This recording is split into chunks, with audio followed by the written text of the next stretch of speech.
రక్షించడానికి కాంగ్రెస్ పార్టీ తీసుకుంటున్నటువంటి నిర్ణయాల్లో భాగంగా ఈరోజు మనమందరం ఒకసారి ఆమెను స్మరించుకుంటూ ఈ కార్యక్రమంలో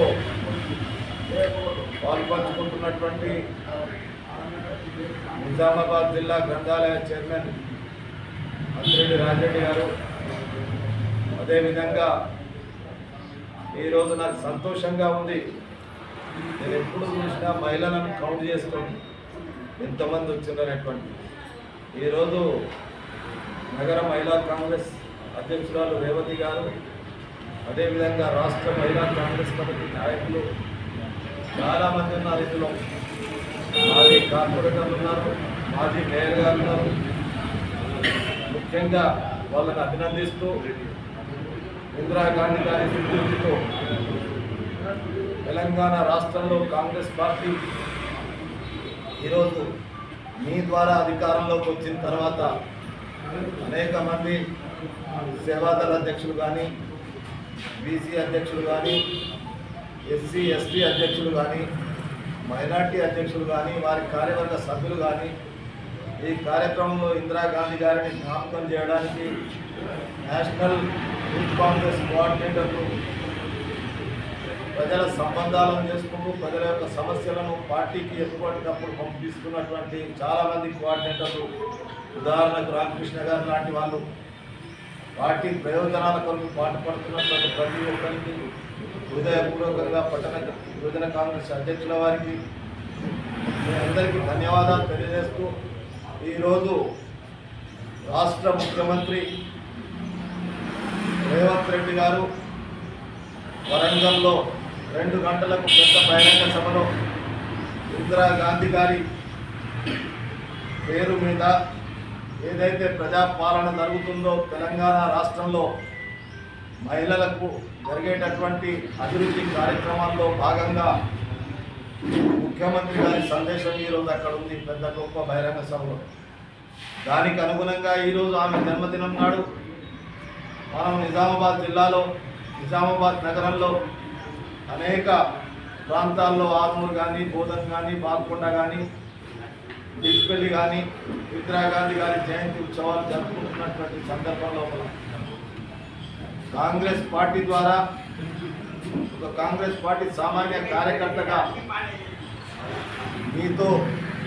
పాలు పంచుకుంటూ రేపు రాబోయేటటువంటి స్థానిక సంస్థల ఎన్నికల్లో రేవంత్ రెడ్డి గారు పదే పదే చెప్తా ఉన్నారు, కాంగ్రెస్ పార్టీ అధికారంలోకి వచ్చిన తర్వాత ఏవైతే 6 గ్యారంటీలు ప్రజల దగ్గర మనం తీసుకెళ్తున్నామో ఆ 6 గ్యారంటీలను చెప్పేటటువంటి బాధ్యత కాంగ్రెస్ పార్టీ కార్యకర్తలది, ముఖ్యంగా మహిళా సోదరిమణులది అనేటువంటి విషయాన్ని మనం గ్రహించాలి. ఆ కార్యక్రమాల వల్ల మనం ఇచ్చినటువంటి ఆ వాగ్దానాలు ఏవైతే ఉన్నాయో ప్రజలకు ఏ మేరకు చేరుతా ఉన్నాయనేటువంటి విషయాన్ని కూడా చూసేటటువంటి బాధ్యత కాంగ్రెస్ పార్టీ కార్యకర్తల మీద, నాయకుల మీద ఉండేటువంటి విషయాన్ని గ్రహించాలి. అదేవిధంగా మన ప్రియతమ నాయకుడు రాహుల్ గాంధీ గారు తీసుకున్న నిర్ణయంలో భాగంగా బీసీల కులగణన పేరు మీద ప్రజల దగ్గరికి వెళ్ళి ఈ దేశంలో ఉన్నటువంటి 145 కోట్ల జనాభాలో మన యొక్క భాగస్వామ్యం ఎంత, మనకున్నటువంటి అధికారం ఎంత, రాజకీయ, సామాజిక, ఆర్థిక అంశాల్లో మన బాధ్యత ఎంత అనేటువంటి విషయాన్ని తెలుసుకోవడానికే ఈ కులగణన కార్యక్రమాన్ని దేశంలో ఒక రోల్ మోడల్గా తెలంగాణ రాష్ట్రంలో మొట్టమొదటిసారిగా ఈ కులగణన జరుగుతున్నటువంటి సమయం లోపల మన బాధ్యతగా ఈరోజు ఇందిరాగాంధీ గారి జన్మదినం నాడు ఇంటింటికి వెళ్ళి ఆ కార్యక్రమంలో పాల్పంచుకునేటటువంటి విషయాన్ని గుర్తు చేస్తూ ఇందిరాగాంధీ గారి గురించి ఒక్కసారి మనం ఆలోచిస్తే ఇందిరాగాంధీ ఉక్కు మహిళ, ఈ దేశానికి చివరి రక్తపు పొట్టు వరకు తన ప్రాణం త్యాగం చేసినటువంటి మహిళ, తన రక్షకులే భక్షకులే ఆమెను ఆ రోజు చంపిన తర్వాత ఈ దేశం ఏమైపోతుందో అనేటువంటి పరిస్థితి ఉన్నప్పుడు రాజీవ్ గాంధీ గారు ఈ దేశంలో ప్రధానమంత్రిగా ఆయనకు అవకాశం దొరికితే ఈ దేశ సమైక్యత కొరకు, సమగ్రత కొరకు పాటుపడినటువంటి ఆ కుటుంబం. ఇందిరాగాంధీ గారి హత్య జరిగిన రోజు ఉత్తర తెలంగాణలో ఆ రోజు కరీంనగర్, నిజామాబాద్, ఆదిలాబాద్ జిల్లాల సమావేశం పోచంపాడులో జరుగుతున్నటువంటి సందర్భం లోపల 9 గంటలకు ఆమె చనిపోయిన వార్త వస్తే అక్కడ నుండే మేము హుటాహుటిగా ఢిల్లీకి వెళ్ళడం జరిగింది. నేను ఈ విషయాన్ని ఎందుకు చెప్తా ఉన్నానంటే, మనకు ఉక్కు మహిళగా ఈ దేశానికి ప్రధానమంత్రిగా అనేక సంస్కరణలు చేసి మన దేశం మీద ఎవరైతే కన్నెత్తి చూస్తున్నారో పాకిస్తాన్ లాంటి దేశాన్ని కూడా 2 ముక్కలు చేసి ఈ దేశ ప్రజాస్వామ్యాన్ని కాపాడినటువంటి నాయకురాలు కాబట్టి అందుకొరకే ఈరోజు ఆమె జన్మదినం మనం నిజామాబాద్ జిల్లా కాంగ్రెస్ పార్టీ కార్యాలయంలో జరుపుకుంటున్నప్పుడు మనమందరం కుటుంబ సభ్యులుగా ఇక్కడ ఉన్నవాళ్ళు ఒకరు ఎక్కువ ఒకరు తక్కువ కాకుండా అందరం కుటుంబ సభ్యులను కలిసికట్టుగా మన కుటుంబంలో ఏ విధంగా పండుగ చేసుకుంటామో, ఏ విధంగా మన ఆనందం పంచుకుంటామో, అదేవిధంగా ప్రతి ఒక్కరికి హృదయపూర్వకంగా నా తరఫున, కాంగ్రెస్ పార్టీ తరఫున, రాష్ట్ర పార్టీ నాయకత్వం తరఫున మీకు హృదయపూర్వకంగా ధన్యవాదాలు తెలియజేస్తా ఉన్నా. మీతో కోరుకునేది ఒకటి, రేపు స్థానిక సంస్థలు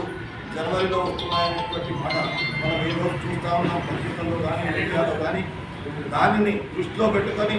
రేపు రిజర్వేషన్ ప్రక్రియ పూర్తయిన తర్వాత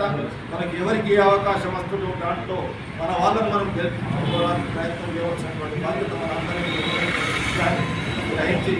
ఒకరు ఎక్కువ ఒకరు తక్కువ కాదు, వాళ్ళు నాకు పోటీ, నేను ఆయనకు పోటీ అనేటువంటి విషయం కాదు. కాంగ్రెస్ పార్టీ అభ్యర్థిగా ఎవరికి టికెట్ ఇచ్చినా వాళ్ళని గెలిపించుకునేటటువంటి బాధ్యత మన మీద. ఇందిరాగాంధీ జన్మదినం నాడు మనం ఇక్కడ నుంచి కార్యాలయం నుంచి ఈ అంశాన్ని ప్రజల్లోకి తీసుకుపోవాల్సినటువంటి బాధ్యత మనకు ఉందనేటువంటి విషయాన్ని మీకు తెలియజేస్తూ, వేరే విషయాలకు పోకుండా ఇందులో పాలు పంచుకున్న అందరి పేరు తీసుకోకుండా ప్రతి ఒక్కరూ కూడా ఇందులో పాలు పంచుకున్న వారికి హృదయపూర్వకంగా ధన్యవాదాలు. ఇందిరాగాంధీ గారి జన్మదిన శుభాకాంక్షలు తెలియజేస్తూ సెలవు.